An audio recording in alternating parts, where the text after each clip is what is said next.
This video walks you through how to use filters between modules in make.com. Start by signing in to your make.com account and opening the scenario where you want the filter to be added.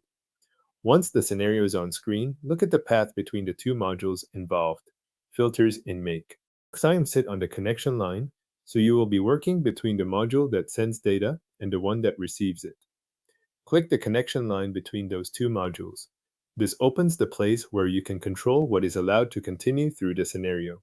If you have several modules connected close together, make sure you select the correct line before moving on, since the filter will apply only to that specific connection. After selecting the connection, click Set up a filter.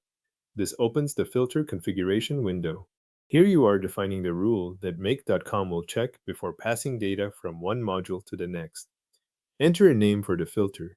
Use a name that matches the rule you are creating so it is easier to recognize later when you return to the scenario.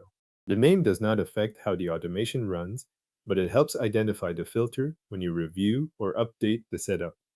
Next, configure the filter conditions. Choose the field that make.com should evaluate, then select the condition that should be applied to that field. After that, enter the comparison value that the field will be checked against. This is the part that determines which records continue to the next module and which ones are stopped at the filter. If your scenario needs more than one rule, add additional conditions as needed. Make sure each condition reflects exactly what you want to allow through. A small mismatch in the selected field, the comparison type, or the entered value can change the result during testing. Once the conditions are in place, click Save to apply the filter. This stores the rule on the connection between the two modules and returns you to the scenario view. Now test the filter. Click Run once and let the scenario process a sample run. Watch the results and verify that only the records matching your filter conditions pass to the next module. If records are being blocked or passed incorrectly, reopen the filter and review the field, condition, and comparison value you entered.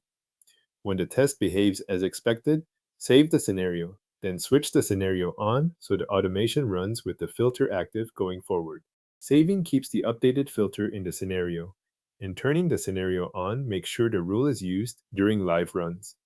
Your make.com scenario now includes an active filter that passes only matching records to the next module.